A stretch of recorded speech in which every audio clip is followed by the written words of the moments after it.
Hello and welcome guys. দেখুন আজকে একটা বিস্কুটের রেসিপি দেখাচ্ছি। আমি এটা আটা দিয়ে করছি। আটা নিয়েছি একবার যে বাটি মেপে, সেই বাটি মেপেই সব কিছু নিয়েছি, যদিও পরিমাণে কম। এক বাটি আটাতে হাফ বাটি সুজি দিয়েছি।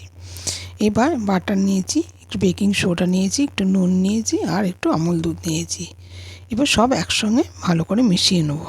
নিয়ে ভালো করে মেশানো হয়ে গেলে এবার বাটারটা দিয়ে ভালো করে এর সঙ্গে ময়ান হিসেবে ব্যবহার করেছি আমি। তো সেটাকে ভালো করে মিশিয়ে নেব। নিয়ে এবার একটু মেশাতে সময় যাবে, যেহেতু বাটারটা গলিয়ে দিইনি কো, তা গলিয়ে দিলে একটু তাড়াতাড়ি হয়ে যায়। তো যাই হোক, সময় নিয়েই করেছি।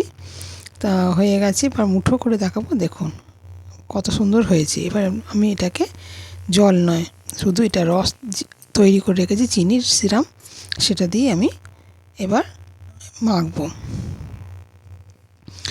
এবার এটাকে দিয়েই মাখবো, এতে আর কোনো কিছু ব্যবহার করব না। এই যে মাখা হয়ে গেছে। এবার এটা আমি খানিকক্ষণ রেস্টে রেখে দেবো। তারপর আমি বিস্কুটে আঁকা যে যেরকম শেপে করে আমি গোল গোল মতনই করব। তো এটা খানিকক্ষণ রেস্টে রেখে দেবো। এবার রেস্টে রাখার পর তারপর আমি এটাকে ছোটো ছোটো বল তৈরি করে তারপরে হাতে করেই সব করেছি। আমি এটা কোনো ব্যবহার করিনি। নিয়ে কাঁটা চামচ দিয়ে ফুটো করে ডিজাইন করেছি। ঘরে থাকা উপকরণ দিয়ে আর সাদামাটাভাবেই করেছি।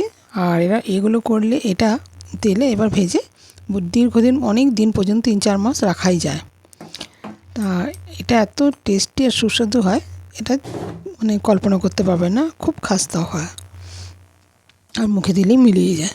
তো এরকম করে আমি সব ভেজে নেব।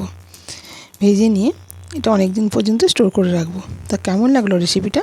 যদি আপনাদের ভালো লেগে থাকে তাহলে চ্যানেলটাকে সাবস্ক্রাইব করুন, পাশে থাকবেন, লাইক কমেন্ট করতে ভুলবেন না। এই ছিল আমার আজকের রেসিপি। আশা করি আপনাদের খুব ভালো লাগবে। দেখুন কত সুন্দর হয়েছে, ঠকঠক করে শব্দ হচ্ছে, এত খনখনে হয়েছে। নিয়ে এটা আমি রেখে দেবো। যদি ভালো লাগে চ্যানেলটাকে সাবস্ক্রাইব করুন।